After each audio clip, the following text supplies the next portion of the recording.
Qoftë lutoj Jezu Krishti, të dashur dëgjues, do të shtjellojmë së bashku, do të na paraqiten figura të ndryshme shenjtësh. Është kjo një iniciativë në fakt që frymëzohet nga një libër i cili titullohet Portrete shenjtësh me autor Antonio Maria Sicarin, një morg karmelitan nga Italia, edhe e titullon librin e tij pikërisht Portrete. E me këtë titull të çuditshëm, në fakt jo të përshtatshëm për shkrimet, më fort për pikturat, por dëshiron të tregoj atë iniciativën e tij të paraqies për besimtarët e fytyrën e një shenjti, e secilit me radhë. Pikërisht shenjtri na ndihmojnë të ecim edhe ne në këtë rrugë që në fakt është për secilin prej nesh shenjtëria. Dhe sot do të marrim pra shenjtin e parë, i cili është Shën Augustini, një shenjt i cili hap, mund të themi, të ky libër epokën e mesjetës së hershme.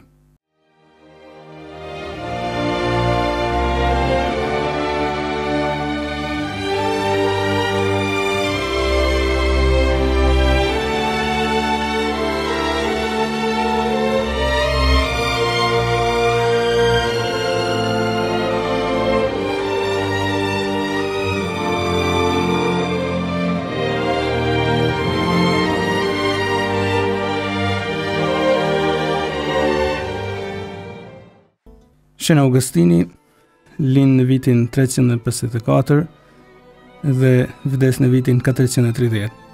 Është me përjardhje afrikane, i famshëm praktikisht në gjithë botën, në gjitha rangjet e aktivitetit kishtar. Ne kuptojmë termin gjitha rangjet, qoftë devocionin popullor, qoftë për shpirtërinë rregulltare, qoftë edhe anën teologjike. Jo gjithë shenjtrit në fakt kapin me personalitetin e tyre të trija këto fusha, por Shën Augustini praktikisht i prek të trija këto aspekte. Ndoshta në Shqipëri më pak aspektin popullor, por nuk mund të themi se nuk është, sepse emri i tij në fakt është edhe shumë i dashur edhe për shumë shqiptar. Ishte i pagzuar në moshën 33 vjeçare, pas një kërkimi të gjatë të mundimshëm të zvërtetës që është Krishti. Kërkimet e kishin qu praktikisht nga prigjet e Afrikës, ku kishte lind në Rom e më pas në Milano. Një itinerar i cili nuk ndiqet për arsye fetare as pak, sepse akoma nuk do ta kenë taku Krishtin, por për arsye tjera që në fakt ai vetë do ta shohin se është Krishti duke e udhëheq. Edhe ne në përshkrimin e kësaj figure do t'i përmbahemi skemës që paraqet vetë libri që përmenda më sipër, edhe do të shohim etapat e ndryshme të jetës së tij. Ai i cili binte në sy në kohë për inteligjencën e tij praktikisht geniale, nuk e teprojmë me një term të tillë. Kishte një të folun shumë tërheqës, një veprimtari shkencore në të gjitha fushat.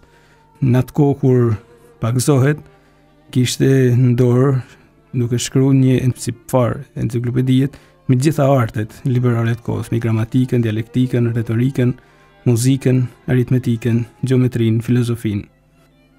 Dhe masi ishte pagzu ato shkencët që i donte aq shumë, arrin të quajnë praktikisht punë fëmijësh. Edhe mas pagzimit, pak pas një vit, kishte themeluar me disa miq një farë manastiri laik. Ishte vështirë në atë kohë të kesh një ide të qartë se çfarë është manastiri, po që në perëndim po hynte, kishte filluar me hyn pak nga perëndimi do ta marrin edhe Shën Augustini do ta çojnë në brigjet e Afrikës. Por ndodhi diçka, e detyruan të bahej prift. Çfarë do thotë detyruan? Jo kundër vullnetit të tij, por praktikisht për rrethana të provanisë së Zotit, ai gjendet i paaft të refuzoi që të bahet prift.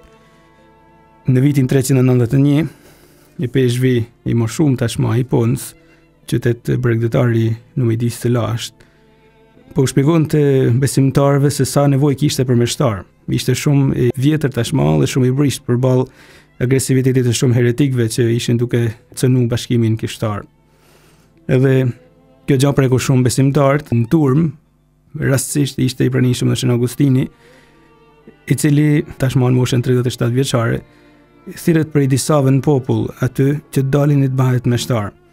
Ai kishte shku aty në fakt për të takuar një mik të vetin, edhe rastësisht gjendet në Bazilik kur fama e tij kishte paraprin shumë qytete, fama e tij si mësues retorike në Perëndim, në Rom, pastaj në Milano sidomos. Edhe njerëzit e njefshin kush është, edhe nga mulin që të bëhet preft. Edhe e çojnë tek i peshqvi, edhe do të përshkruajnë vetë që Agustini ma vonë librat e tij morën me dhunë që të bëhen meshtar, por jo me dhunë në atë kuptimin kundër vullnetit. Kjo ishte një praktik që përdorej atëherë, praktikisht nuk kishte atë ecjen ku kandidati për meshtari ecjen e sotme, ku shqyrtohet për një ekipi të formues. Normal në dorë kishte fjalën e fundit i peshqvi, sikurse edhe sot, por meshtarët e zgjidheshin kështu, bili edhe i peshqvint, edhe i peshkëv, në një farë mënyrë të ta vënë kështu në këtë formë, Shën Agustinin. Edhe një tjetër, ati madh i kishte është Shën Ambrozi, do të vihet pikërisht i peshkëv në këto rrethana, sepse ishte ideja, zani i popullit është si zani i Zotit, vox populi, vox Dei. Edhe sot në fakt, e gjurmë të kësaj praktiket, ju ftoj që ta vini re herë të tjera kur t'ju cedojnë të merrni pjesë në shugurimet meshtarake apo diakonale edhe më përpara, ku është një moment i peshkëvi pyet përgjegjësin e formimit, i thotë ai i sigurt se ky kandidat është i denj. Edhe përgjegjësin e tjera thotë nga informatat e marrë nga populli i hyjit, plus atëherë shton edhe kush është kujdes për formimin e tij, mund të themi se është i denj. Pra, zani i popullit vlerësohet shumë, dhe që ky zan atëherë për Shën Augustinin është i detyrueshëm që t'i bindet. Por është nga ana tjetër edhe pasuria e popullit kur din të bërtasin për meshtar. Populli që ka etje për Zotin, vërtet edhe për meshtar. Vërtet në kuptimin që dëshiron të ketë dikant që t'ja çojnë fjalën e Zotit, e as më tepër hiret e Zotit. Ndoshta në bashkësitë tona të krishtere nuk ka ndoshta meshtar nga që s'ka popull, që vërtet për meshtar të tillë, jo vërtet në kuptimin e luftës, por ka etjen të ketë këto personazhe. E të drejtë, dëgjoj një herë në atë famulli ndoshta ku nuk ka sistematikisht thirrje për shumë vite, meshtarake apo rregulltare, patjetër ka diçka që nuk shkon, sepse zani i popullit nuk akordohet askund me frymëzimet e shpirtit shenjtë. Populli do të ditë nxis fëmijët e vet të dhurohen Zotit. Po mirë, kthehemi tek Shën Agustini. I detyruar atëherë nga ky zan, një populli që e merr si Zoti i Zotit, është i detyruar të heqen dorë edhe nga projektet e tij morxhërore që kishte. Edhe pse e friksonte edhe më fort paaftësia që ai ndjente, paktën kështu shprehej për detyrën që po i kërkohej. Nuk do të kalojnë 4 vjet dhe do ta zgjidhin i peshk të po atij qyteti dhe do të njihet në marr kishën e asaj kohe dhe të gjitha kohëve, si Augustini i Ponës, pra i Pona është vendi, kjo ndjerçez. Njëri prej shenjtëve dhe mësuesve më të mëdhenj të popullit krishterë. Por duhet kthehemi pak ma mrapa në jetën e këtij shenjti. Jetë e cila kishte një përgatitje të gjatë, pra Zoti kishte bërë një përgatitje të gjatë për ta çuar tek pagëzimi. Ai lindi në Tagaste, sikur thash, masi për Numidin, Algjeria e sotme, në vitin 354 pas Krishtit, me origjinë afrikane dhe me kulturë romake. I përkiste një familje të klasit mesëm, të nderuar por jo shumë të pasur. I ati ishte patrici, antar i Këshillit Bashkiak, me një farë pronash në zotërim, por nuk ishte i krishterë, edhe jo fort i moralshëm. Në fakt, dihet ai vetë ndoshta në shkrimet e veta me siguri e dëshmon edhe mangësinë e besnikërisë bashkëtorë nga vetë i ati. Kishte përreth një klim pagane, por jo në qytetin ku lind e rritet. Në atë vend kishte më shumë krishterë, edhe ndërto ishte edhe nana e tij e krishterë, e famshme, Shën Monika, e cila megjithse kishte një burr pagan, vazhdonte me shumë zell, që është mbushtreta, donte besimin e saj të krishterë, dhe ndërkohë e donte dhe respektonte edhe të shoqin, edhe pse e dinte se nuk është as besnik sa ajo. Monika e lindi Augustinin kur ajo veti ishte 23 vjeçare dhe do t'i takojnë të jetë praktikisht personazhi me një impakt absolut në jetën e këtij fëmijë. Ju ftoj që ta shihni me shumë kujdes në këtë paraqitje jetën e kësaj nanet. Është një ndër figurat e rralla praktikisht në kish, ku si nan përfshihet për të çuar në kam një personazh absolutisht pa diskutueshëm për autoritetin e tij në kish, një shenjtë të madh. Por është si puna themeleve, njëherë janë disa gur shumë përvujt ose më saktë edhe po të jenë fort por nuk shihen, që mbajnë mishpatulla e themelit. E kështu bën edhe kjo nan. Mbajnë mishpatulla atë që do të fitojnë i biri në një farë mënyre. Është personazhi që ka më ndikuar më shumë e madh. Pse ju ftoj të ndiqni si zhvillim ngjarjes sidomos aspektin e nanës? Sepse është ajo ideja që praktikisht ta edukosh fëmin për shetni duke si një diçka dytësore. Ti mësosh fëmijë së rat, ta pyesësh si shkon jeta e tij, si shkon në katekizëm, imagjinoni sa mangësina mund të ketë në këtë, ta pyesësh a shkon mesh, ju ftoj që dilën të vinë re sa fëmijë ka në kishat tona.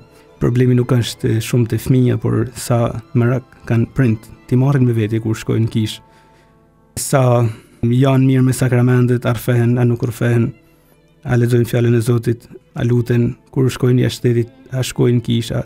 Këto gjëra të tilla në fakt duken si një tepri, t'ia thush sot një prindit. Megjithëse jo të gjithë, do ta pranojmë. Por që ka mëkati i madh në fakt i prindit, më i madh besoj, të mos interesohet për shetnin e fëmijës. E kjo nën do të interesohet edhe shumë bile. Kjo do t'ja mësojnë Krishtin të birit. Kjo do t'ja mësojnë deri në atë pikë sa që bashkë me qumshtin amnor do t'i napin edhe një përzemërsi për Krishtin. Shën Augustini, kur të rritet, do të apostionohet me të vërtet shumë mas librave, mas leximeve të autorëve të mëdhenj të asaj kohe, mas retorikës, mas shumë gjanave. Por në fakt, ai vetë do të pohojnë se ndërkohë asnjëherë nuk kishte humbë një farë kënaqësijet kur ndeshej nëpër libra me emrin e Jezusit. Bile nuk i dukte se në një vepër ka rëndësi kur nuk ka emrin e Jezusit, vetëm emrin. Këtë Jezus, asaj nuk do ta ketë kuptuar akoma për smari, do ta shohim më vonë. Por shifni nanën çka ka bën. Kam rrit normal, po nuk pate për brenda, nuk rrezeton asgjë për jashtë. Me personin e saj, ajo do të krijojnë tek i biri këtë shije. Imagjinoni kur mësojnë me shijen e një karamelet, edhe thjesht kur ja përmendin, brenda ju shëndeset në farë mënyrë e njëjtë perceptim, e njëjta shije. Ashtu emri i Jezusit lidhet ngushtë me nanën edhe i duket i amël edhe emri i Jezusit pikërisht për amëlsisë nanës që ka arritja për të shojnë.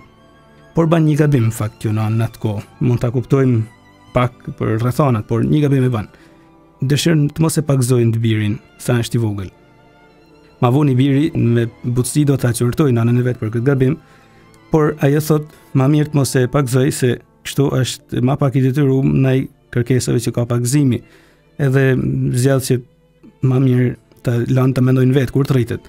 Është gabim sepse fëmia jo vetëm që ka nevojë për edukimin e krishterë, por ka nevojë edhe për hirin e Zotit, për të bërë krishterë. Shën Augustini do ta vujnë afrimitetin me Zotin, do ta vujnë, do ngadalsohet, edhe jo dha se i mungon shembulli, mungon elementet e jashtëm, por mungon hiri i pakëzimit që në fakt mund ta kishte marrë fëmijën, ndoshta kishte ecë më shumë. Por jo për këtë arsye atëherë do të thojmë që nuk ishte shenjtresh. Shenjtrit janë edhe bi të kohës së tyre. Edhe me sa duket ishte praktike shpesh një gjë e tillë. Por Shën Augustini do të ketë tashmë mas këtij impaktit fillestar, pra me emrin e Jezusit, si thash, me këtë mangësi të hirit, do të ketë një ecje të gjatë, e cila në fakt mas i kalon një fëmijëri të qetë në përgjithësi, do të fillojnë të ndezet, sidomos kur të shkojnë në Kartagjenë. Kartagjena ishte vendi i studimeve që bëheshin në atë kohë, që quhej qyteti i Afroditës, ku student përfatkeq shuheshin se kushtoheshin çdo lloj kotësie shturje. Në këtë ambient, Shën Augustini do ta presin një aventurë e re praktikisht.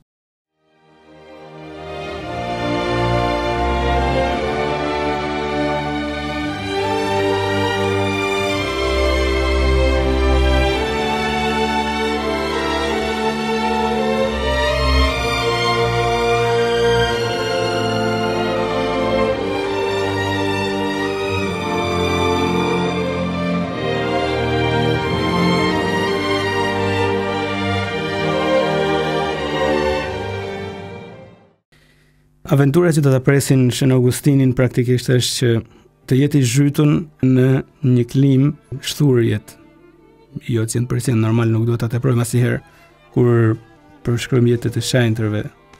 Ai tundimi që ti paraqesim si të mëdhenj nganjëherë na çon tek gabimi që përshkruajmë në mënyrë të degradueshme shoqërinë e tyre përreth.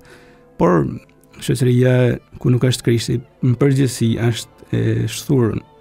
Atëherë kësaj shturje ky është i ftuar të bëjnë ballë, por që i mungon ai hiri i pagëzimit që thash më përpara.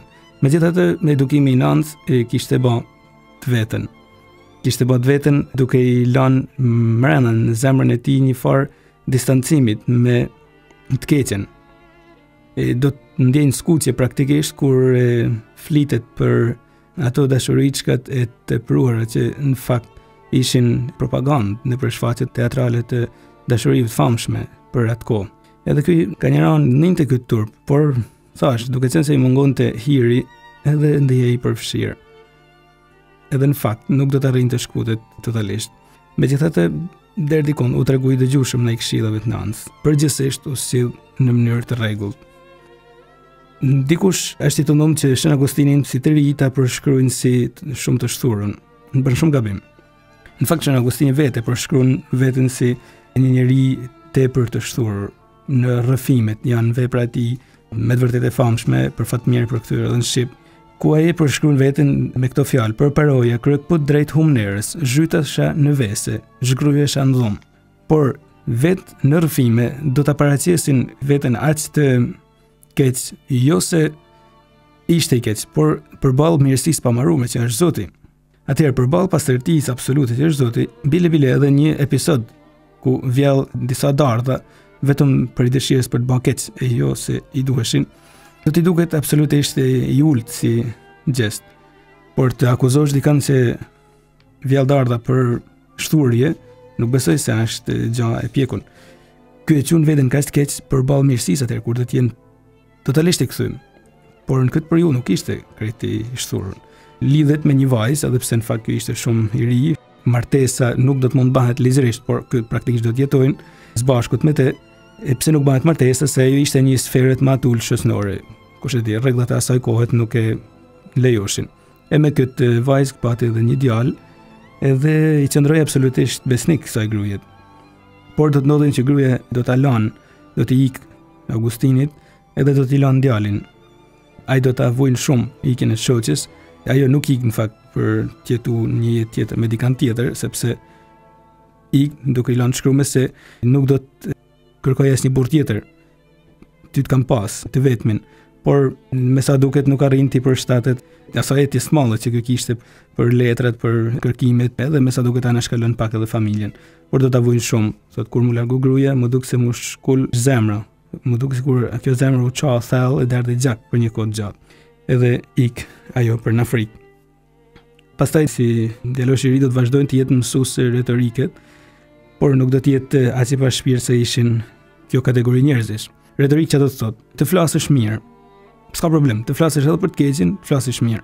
Praktikisht ishte ky arti atëhershëm. Ta mbrosh edhe me termin që ka të filluar me dal sot, ti je avokat i djallit, të bash praktikisht duket i mirë edhe ai që është i keq.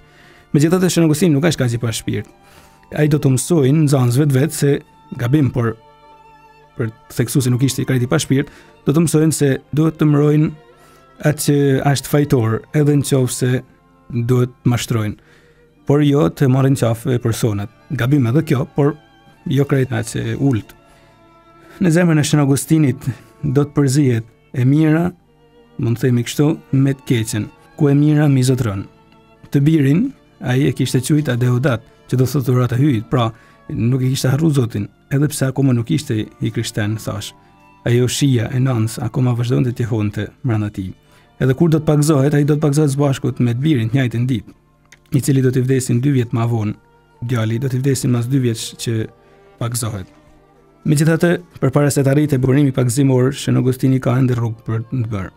Ndërkohë që ishte pra bashkë me gruan e tij dhe me djalin e tij, ai vazhdon të jap mësim në retorikën, të merret me libra të ndryshëm, por akoma nuk kishte një bindje se ja vlen të studiohet për studimin. Ajo që do të ndryshojë jetën është një farë Hortensio, një farë Hortensio, i cili në fakt është një libër i humun, por që dihet se ka ekzistuar pikërisht për citimeve që i ban Shën Agustini. Çfarë do të ndodhin me këtë libër? Ky do t'i mushin mendjen me 2 fjalë se e vërteta duhet kërkohet se është e vërtetë. Jo duhet të shpiket e vërteta. E thash, Shën Agustini kishte stil jetët në një farë mënyrë të jo forcështurën, por stil jetët të mrosha dhe të keqen. Por jo, e vërtetë duhet kërkohet se është e vërtetë. Edhe vetë që Augustini do thotë, ai libër e ndryshoi mënyrën time të njerit, ndryshoi deri edhe lutjet që i drejtoja Zotit. Ngjallin mua aspirata dhe dëshira të reja. Pra, lën masdoret, vazhdon citimi, gjitha gjanat e kota për me ungull tek e vërteta. Pse ka rëndësi një detaj tillë? Për dy arsyna. E para se ka shumë njerëz që në fakt studiojnë sa për studiu. E ndajnë absolutisht keqas shkollën për jetës. Nëse unë jam mësues etiket, kishte pak e çuditshme ta ndaj etikën në jetën praktike time nga ajo që mësoj në shkollë. Pse qortojmë një meshtar kur ndryshe predikon, ndryshe jeton? Pse atëherë nuk duhet vlejnë njësoj për gjitha rangjet e mësimdhënies o gjitha rangjet e drejtimeve pushtetit, sepse në fakt e kemi zemrën e ngushtë, kujtojmë se vetëm atje duhet të qëndrojnë koherencë absolute, jo ndoshta në gjithë popullin. Ta ndash studimin për jetës është shumë gabim. E bile, nëse e shef se studimi nuk ndihmon asgjë në jetë, ndoshta duhet kërkosh diçka tjetër. Ndoshta duhet të marrësh një dikë tjetër, ndoshta nuk ban për ty, nuk është plani i Zotit ai lloj studimi, të shenjë që Zoti po të nep që nuk është për ty. Por duhet të kërkosh që studimi të ngopin diçka në jetën tënde. Jo për egoizëm normal, por të të plotësojnë si njeri. Edhe motivi i dytë që duhet theksohet, ajo që ndryshon tek jeta e Shën Augustinit, pse duhet theksohet ky libër, është se një libër pagan arrin bilet ta orientojnë edhe lutjen e tij ka Krishti. Një shenjë tjetër Shën Justini, në shekullin e dytë mas Krishtit, thotë se qysh para Krishtit kanë ekzistuar krishterë. Çfarë do të thotë? Kanë ekzistuar njerëz që kanë dashur me bë mirë, njerëz që kanë kërkuar të vërtetën, që kanë qenë drejt, që kanë luftuar, kanë dhënë jetën vetëm për të mbrojtur të drejtën. Këto njerëz edhe pa takuar Krishtin, në fakt kanë qenë prekun prej Krishtit. Farzat e fjalës që është Krishti kanë qenë të hapura në shumë njerëz të tillë. Edhe që ky Hortensio praktikisht preket prej Krishtit, edhe pse Krishtin nuk e kishte takuar akoma. E vazhdon jeta e Shën Augustinit me episode të tjera. Në fakt ky merr prej Hortensios shtysen për të kërkuar vërtetën, shtysen për ta kërkuar me gjithë shpirt, po ku duhet kërkuar vërteta? Edhe thot veç Shën Augustini, vetëm një rrethan më mungonte me një zjarr kaq të madh. Në ato faqe, interesant, nuk ndodhej emri i Krishtit. Shën Augustini e lexon me kaq zjarr këtë libër, edhe prap jehon ai impaktin ans. Mungon emri i Krishtit. Çe kush ishte Augustini?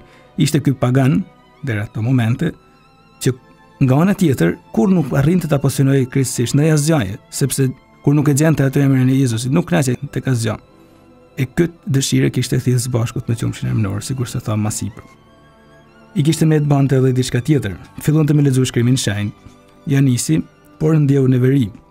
Ai vetë do ta thonë. Neveria ngjallën nga latinishtja e tekstit biblik, që sipas tij nuk ishte aq e bukur sa ajo e Ciceronit. Ai vetë do të thonë, unë përbuzja në fakt që të bahesh ai vogël. Do të thonë më vonë, dhe mendoja se isha i madh vetëm se isha i fryrë nga kapatëdhëku im. Çfarë do të thotë? Latinishtja perfekte që zotronte, duke qenë se nuk e gjente në Bibël, pra Bibla e përkthyer në latinisht, atëherë thoshte që është një libër që nuk ja vlen. Ma vonë që do të korrigjojnë vetin, sepse Bibla nuk përmban edhe aq të vërteta gjuhësore, të vërteta shkencore, edhe historike, ka edhe historike normal. Por ma fort ka të vërtetën mes Zotit e njerit, edhe çelësi për ta kuptuar është përvojtëria. Ky ishte akoma në atë mushjen me veten e vet, edhe prandaj ngjall neveri teksti i shenjtë pikërisht për shkak të latinishtës. Por një gjë tjetër prap do ta pengojnë. E shkanullonte e keqja në botë. Shikoni, jemi përballë një personazhi që tashmë është zhyt ka me kry në kërkimin e së vërtetës. Do të hasin pengesa, por do të dim më çun kam. Pengesat ishte, thash latinishtja, një rrethon shumë banale në fakt, por pengesë për to. Pengesi ishte e keqja në botë. Edhe kjo gjë do ta bëjnë me u fut në sektin e manikenjve. E disa sekte që predikoshin dy fuqi të mëdha, njëra mirë tjetra keqe, bile predikoshin se Zoti beslidhes vjetër është tjetër e ai beslidhes re është tjetër. Marrëzina për ne sot, por në atë kohë me sa duket korrin sukses.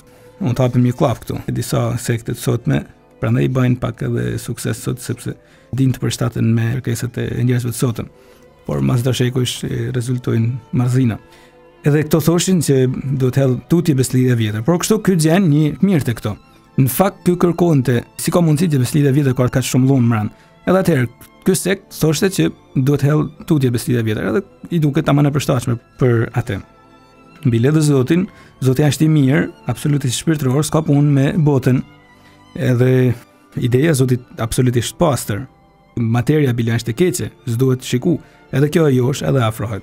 Bile bën edhe një gaf, bën përpjekje të afrojnë edhe nanën e tij, Monikën. Edhe çfarë bën ajo? Ajo të bën nga shtëpia, e gjerë për jashta, edhe pse duhet të shumë. Imagjinoni këtë nanë me karakter të fortë. Ma vonë do ta pranojnë përsëri, por pasi kishte pa një anër. Në këtë anër ajo ishte duke qa, edhe afrohet afër një djalosh i ri, duke i bosjesh, edhe i thot: "Po, a nuk e shef se ku je ti, është edhe ai." Edhe zhduket. Atëherë e ama vrapon për t'ia treguar Augustinit këtë anër, edhe ai me plot krenari i thot: "Jo, do të thotë se edhe ti do të hysh tek besimi im, manikenve." Jo, ja pret e ama shkurt. Dhe ma vonë këtë do të mesin një tronditën prej sigurisë së Sams. Jo, i thot: "Nuk më tha aty ku është ai, do të jesh edhe ti, por aty ku je ti, do të jetë edhe ai." Shifni sigurinë e një nanet, nuk do të thotë se ti besojmë anërës, por ma fort siguria e saj, me cilën ajo e ka pa ëndrën si mesazh prej Zotit për kthimin e të birit, që në fakt do të ndolte. Monika në fakt nuk gjente paqe, e kishte këtë ëndër normal, por nga ana tjetër kishte shqetësimin se mos ndoshta i biri do t'i vdesin pa u pagzu. Aq shumë do të shkojnë tek i peshkvi i dioqezës, duke u anku e duke qa, saqë që një ditë do t'i thonë: "Ik," i thot, "sa është e mujtën që biri i kaq shumë lotëve të humbas." Edhe ato fjalë që i pranoi si prej Zotit. Çfarë do të thonë? Ti po der ka shumë lot për një djalë, kujton se Zoti ka me i qujt të kota, ku janë prind, po i kthehen prap, duke hap një klap vogël, që çajnë për mëkatet që kanë fëmijët e tyre. Edhe Augustini ma vonë do të fillojnë të humbasin entuziazmin për doktrinat e manikenjve, sepse thash fillojnë të kuptojnë çuditëritë e tyre, por prap kishte rrugë për të bërë. Ai do të niset për në Rom, duke ikë prej Nantes praktikisht Tinz, do të shkojnë për në Rom atje duke lanë ambientin e Kartagjenës, duke menduar se në Rom do të gjejnë më mirë. Shkon në Rom për të dhënë mësim, por ndeshet me një praktikisht gjë që e shkanullon. Studentët atje në Rom, masi shkonin gjatë gjithë vitit tek profesori i tyre, në fund vitit pak pa marru kursi, iknin, nuk pagueshin parat që duhet paguheshin, edhe shkoshin te një profesor tjetër. Kjo gjë do ta shkanullojnë absolutisht shumë. Prej aty shën Augustini do të niset për në Milano, atje do ta ftojnë një person i njoftën në rangjet e perandorit asaj kohet, edhe do t'i thonë që ka një vend në katedret këtu praktikisht të landës që ti mëson. Do të spostohet Milano. E atje në Milano në fakt do të meshet me një personazh tjetër të madh, i cili është Shën Ambrozi. Është hesab në veti të flasësh për këtë shenjë, por praktikisht biri më i ndritun i Shën Ambrozi do të jetë pikërisht Shën Augustini.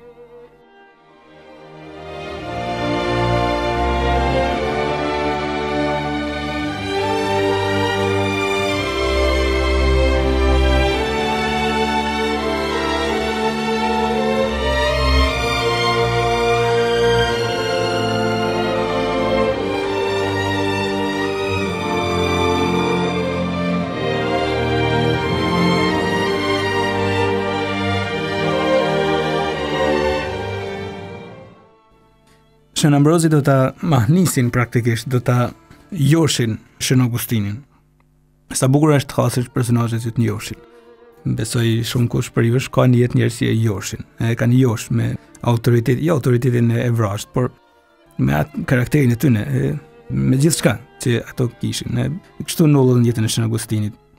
E josh Shën Ambrozi praktikisht. Çfarë do të thotë? Do të fillojnë të njëjnë për famën e këtij peshvit. Do të afrohet edhe këtë për dëgju, edhe ajo që do të lënë me sy hap, praktikisht do të jetë jo fort përmbajtja, akoma Shën Augustini nuk është shumë interesuar për përmbajtjen, por ajo që këtij i diste më shumë, mënyra se si Shën Ambrozi fliste, mënyra se si e bante predikimin, mënyra se si arrite t'i binte besimtar, t'i mante intencion, aftësia e tij për me qenë i hapun në gjitha fushat e dijes.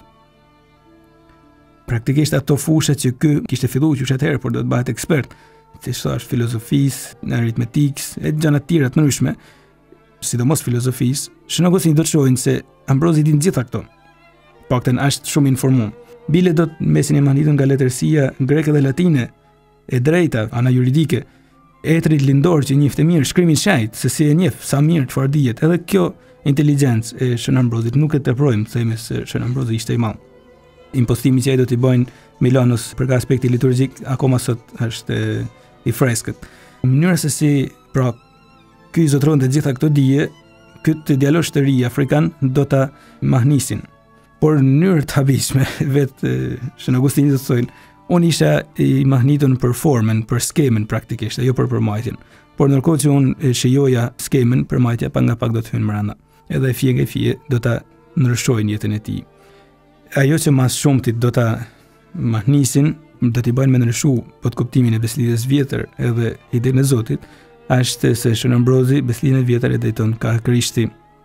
Përndryshe skuptohet ato pjesë të errta, ato pjesë dhunshme duhet të orientohen ka Krishti. Tu nuk është hapësina për ta bën. Çfarë do të thotë një shtjellim të tillë, por kjo është çelësi. Po su orientohen ka Krishti s'kan kuptim. Ideja e Zotit shpirtëror që nuk përzihet me lanën, pyet Shën Augustini kishte fiksim. Zoti s'ka punë me anën materiale. Është e vërtetë se Zoti nuk është materie, thoshte Shën Ambrozi, por e ka krijuar, e domethënë e ka dashur edhe e ruan materien. E kjo gjë i krijon një përshtypje shumë të madhe Shën Augustinit.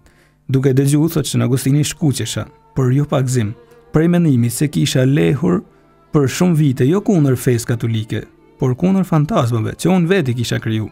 I qunë fantazma praktikisht gjitha ato struktura arshytime që kishte në mendjen e tij. Por prap kjo nuk mjaftoi për ta kthyr ka Zoti. Përfundimisht, thjesht ai vendos në fakt një hap shumë të rëndësishëm të jetë katekumen, domethënë njëri që interesohet për me njoftë kishën Krishtin, sparit e mbrana kishës katolike, me shpresën se ndoshta edhe do të jetë i gatshëm për me marr pakëzimin. Dëshironte ta takonte Shën Ambrozin, por në fakt për shkak të angazhimeve të mëdha që kishte ky njeri, praktikisht besimtarët gjithmonë kishin flukse shumë që shkonin tek ai, pra ishte i dërmuar nga fluksi i madh i besimtarëve, edhe Shën Augustini praktikisht nuk do të arrijnë të takojnë asnjëherë. Bile edhe kur arrin të gjejnë kohën të shkojnë kur nuk ka njerëz, tregon se e gjente duke lexuar, edhe nuk i bahej tash përqendronte nga leximi atë njeri që duke krejt i shytun në atë që po lexonte. Edhe kështu praktikisht nuk e takon fizikisht në biseda shumë të gjata, por ndoshta shumë të shkurta, Shën Ambrozin, por ky do të jetë një personazh që do t'i lanë një impakt shumë të rëndësishëm. Por prapas kjo nuk do ta bëjnë me u kthy përfundimisht. Shën Augustini pastaj do të vazhdojnë me turbullinet e tija, ku në fakt i duket se akoma nuk është e drejtë që të lanë gjithçka për të njeh Krishtin, për të njeh këtë lloj besimit, por do të dëshmojnë më vonë se me mua Zoti tallej, thoshte. Edhe thoshte Zoti, citonte, më ngacmonte me episode që ndukje ishin si banale. Një episod i tillë i noll edhe në 22 nëntor të vitit 385. Praktikisht e kishte ftu peranorin në oborin e tij, pra atje në Milano, edhe do t'i thoshte se peranori ishte vetëm 14 vjeç, por sa duket Shën Augustini me famën e tij thirret të marrë një ligjërat ku duhet mbrojnë se s'ban atë sistem të padrejt, por ta mbrojnë e ta bëjnë të bukur. Edhe ndërkohë do të kalojnë atë përbrim një lyps i cili bërtiste për mi dhënë dikush pak para. Edhe lypsi duke ecë nëpër rrugë milaneze, ky është citimi i Shën Augustinit, duke ecë në rrugicë milaneze, pash një lyps të varfër i cili i dehur me verë qeshte me hare. Lyp të parë kishte pishëm edhe ndërkohë qeshte. Ju duk sikur Zoti po tallej me te. Domethënë po qeshte Zoti me te, sepse sa lypsi kishte shku puna e tij.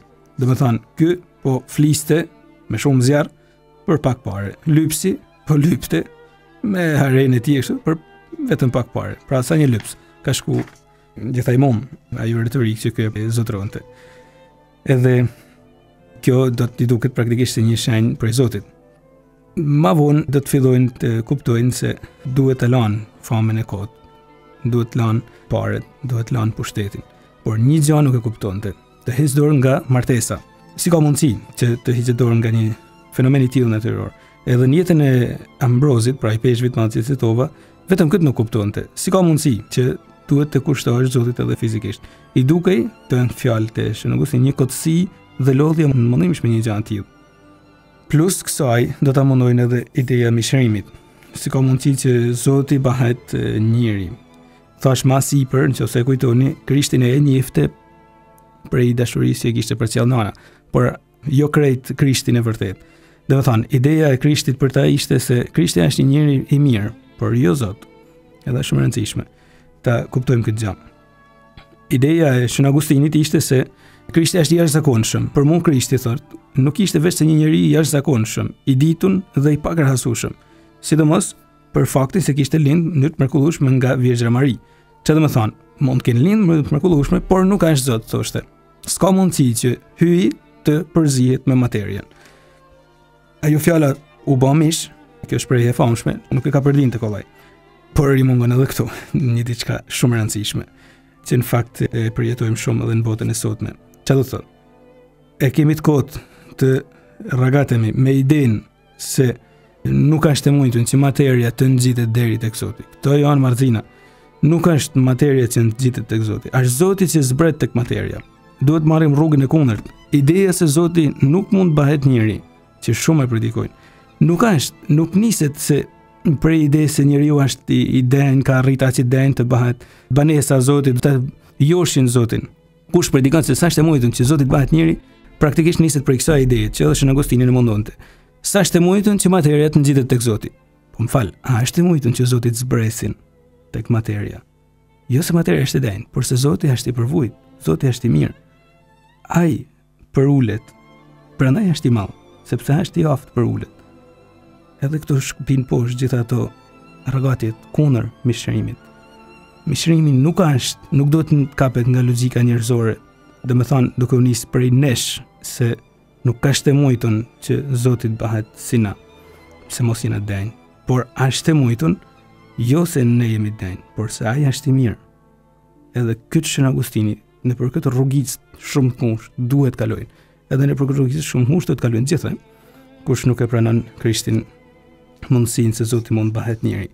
Në fakt kush nuk pranon se Zoti mund bëhet njeri, se mund të jeni përvujt, e përkthen edhe në arrogancat e ndryshme të jetës së vet. Do të thonë, nuk është e mundur që Zoti të jetë i përvujt, as unë nuk jam i përvujt. Kush nuk kupton se Zoti çilsi Zoti është përvujtëria, as vet nuk është i përvujt. I butë, i mirë, si pasojë gjithë të tjerat. Jezusin hyjin tem të përvujt, do të thonë më vonë. Tash e kuptova, thotë, pse Zoti është e mujtur. Zbriti drita në zemrën e tij. Zbriti tamam e u zhdukën. E shifni këtë njeri që kërkon të vërtetën, e sa bukur, ku mi marr njerëzit e tillë. Zbriti drita, por ka diçka që mundon. Prap ideja e celibatit, e beqarisë. Si ka mundësi që duhet të heqet dorë për gjithçka. Në atë kohë, ky ishte feju, mos i kishte ikë shoqja, ishte feju me një vajzë të re milaneze, praktikisht fillon me bën një jetë shthurën, mos i ikë shoqja prej desprimit. Ma parë ishte shumë besnik, por mrapën do ta lodhin kjo gjë. Ishte feju me një vajzë të re milaneze, ndërkohë bashkëtonte me një grua tjetër, e fillojnë gjitha këto gabime njëra mas tjetrës. Por pse nuk e kuptonte beqarin? Sepse mungoshin modele konkrete ku ai do të shohin se gjithçka është Krishti. Edhe këto modele do t'i vinë, do të shkruhet për perëndimin jeta e Shën Antonit të Madh, abatit të madh që kishte vdekë gjatë viteve para fëmijërisë së Shën Augustinit. Edhe ky libër do titullohet Jeta, e shkruar nga Shën Athanazi. Edhe po përhapej atë periudhën e perëndim. Edhe po ngjallte shumë entuziazëm. Atëherë, çfarë tregonte ky libër? Shën Antoni, 16 vjeç, hyn në kish, dëgjon fjalët që thot Krishti, një tëriu, shkosh çka ke, ndaj as kamlorëve do të kesh të sar në cilë atëherë jam as mejet, praktikisht i duken fjalë që Zoti po ja thotë atij, shkon shet gjithçka edhe vetëm as Krishtit. Kjo gjë do ta mahnisin, si ka mundësi që mund të bëhet një gjë e tillë. Do të mahnisin edhe fakti se edhe aty për Brinj, në Milano kishte manastire ku kishin lënë gjithçka, djemt ri, duke jetuar së bashku, djemt e varzat kishin lënë gjithçka për me u martu me Krishtin këto varza. Këto modele atëherë do të nxisin për të besuar se është e mujtun ta dush Zotin mbi çdo gjë. Edhe atëherë do të fillojnë ajo vala e re në jetën e tundimeve, e vështirësive në jetën e këtij shenjti të madh. Vështirësi do të jenë praktikisht në veten e tij. E kupton se është e mujtun ti e për Krishtit, por nuk don ta bëjnë. Edhe ky vet do të thonë, isha unë që doja, unë që nuk doja. Çfarë do të thonë? Njeriu mund të mrrijë në fakt në luftën e tij shpirtërore në një periudhë ku e din çfarë është e mira, e ka menduar, e ka shqyrtu, ja kanë spjegu, e ka kuptu kret, por duhet vendosin me e dash të mirë. E din çfarë është e drejta, e din cila është thirrja e tij, por duhet me e dash. Për ndryshe nuk kanë të thonë e bëjmë. Edhe atëherë kjo do të jetë lufta më e mërshme e tij. E çfarë do të ndodhin? Do të thonë tonimi më i madh ishte ky. Që të thoshte një herë për gjithmonë Zotit, se po jam i joti. Por i vita i toni që ti thoshte Zotit, a jam i joti apo jo. E vita i mendimit që thoshte jo nesër. Edhe mbrana meje thot një zangull monte, pse jo sot? Menjëherë. Edhe autori i librit Portret e Shenjtë e përshkruar kështu: rrinte atje me një gur në oborr, duke qarnë hidhrimin e pafund të zemrës thyrë. Kur dëgjoi zërin e një djaloshi që këndonte, merre dhe lexoje, merre dhe lexoje. Dhe i duke një refren i ëmbël. Ky është episodi që praktikisht do ta kthejnë në fe Shën Augustinin. Menjëherë Augustini u përpos të kujtohej nëse kishte dëgjuar më parë atë këngë fëmijësh, por nuk i kujtua asgjë, ishte si një këngë praktikisht. Por ju kujtua se Antoni ishte kthyer duke dëgjuar rastësisht një fjali të ungjillit dhe duke jetuar rrënjësisht në veten e vet. U kthyer mbyshëm nga miku i vet, i cili kishte me vete letrat e Shën Palit, i hapi rastësisht dhe lexoi të fjalët e Shën Palit. Të eci me nder, por si ditën, jo në ngosti e zdërhallje, jo në flikshti e në shfreni, jo në grindje e në smir, por vishuni me Jezu Krishtin Zot. E në kujdes për trup, mos i knasni për iret e ulta. Zgjati një çast, kuptoi se për të liruar nga çdo e keqe, ai duhet të linte që Krishti ta vishte krejtësisht me jetën e vet. Hyri në zemrën time, thotë Shën Augustini tashti, një dritë, si një dritë qartësie dhe gjitha errësinat e dyshimit u zhduken. Në atë moment lini një shenjtë i madh. U kthy në fe, atëherë do të marrin pagëzimin, edhe ajo e para që do të marrin vesh lajmin do të jetë pikërisht e ama. Do të marrin pagëzimin edhe praktikisht do të niset për më u kthy për në Afrikë. Ndodh një episod i dhimbshëm, i vdes e ama Monika, vetëm 56 vjeçe, por jo kot edhe kjo gjë, duke se edhe provania kishte përgatit. Ai vetë do të thonë që po rrishim një mramje, ndërkohë që akoma s'kishim rrit në Afrikë, po rrishim një mramje në parvazin e një dritarie edhe duke bisedu për Parizin. Imagjino me birë duke folë për Parizin. Edhe e ama i thot, s'di çka ruj akoma këtu në tokë, çka pres. Unë kam kryer misionin tem. Hyi më ka plotësu dëshirën. Ç'a bëj këtu ende? Edhe në fakt e shifni, kjo ka qenë pritja madhe kësaj nanet, që të shohin të birin pagëzuar, edhe në fakt do të vdesin, edhe do ta varrosin pikërisht në një zonë shumë larg e shtëpisë. Por ama i ngushtonte mos keni frikë, thotë se barabar Zoti do të ngjajnë kudo që të jem për të marrë ngjall trupin në ditën e fundit. Edhe pasi kthehet në vendlinje për kësaj situate, atëherë do të linin teologu i madh i Kish. E situatat janë se do të gjendet në mes shumë, pasi e thash, sikur se e citu më sipër do të bëjnë perif, pastaj i peshkë, do të gjendet përballë shumë herezinave, herezia donatistëve. Ato thoshin se nuk bën me i fal ato që e kanë mohu fe një herë, edhe atëherë linin një kish gjoja e të pastërve, ku do t'i duhet Shën Augustinit pikërisht për të ngulkom se Zoti është i mëshirshëm, edhe kisha do të jetë nanë e mëshirshme. Për efekt kohës kemi e mundësi ta shtjellojmë gjatë këtë aspekt shumë të bukur të jetës së Shën Augustinit. Ju ftojmë që t'i hidhni një sy këtij librit, e që përshkruan mjaft të qartë edhe se si rrjedhin ngjarjet, por thelbi është ky. Praktikisht në një debat shumë të madh ku 300 vetë për secilën palë zgjidhen për palën e donatistëve dhe palën katolike për të debatuar me këtë problem teologjik, ku do të fitojnë praktikisht pala katolike me nënkry Shën Augustinin, teologun e madh, edhe pse donatizmi vazhdon si herezi, praktikisht ai u mund teologjikisht në atë situatë, edhe nga këtu do të linin librat të tjerë të Shën Augustinit. Libri tjetër edhe më i famshëm i tij do të jetë Mihirin. Hiri do të linin prej herezive pelagiane. Pelagji ishte ai që thoshte se njeri s'ka nevojë për Zotin për më bë shejt. Jo, problemi është krejt e kundërt. E kuj me ja thonë Shën Augustinit, që shifte mirë se e dinte kush është e mirë, s'mund ta bante, por u donte hiri i Zotit.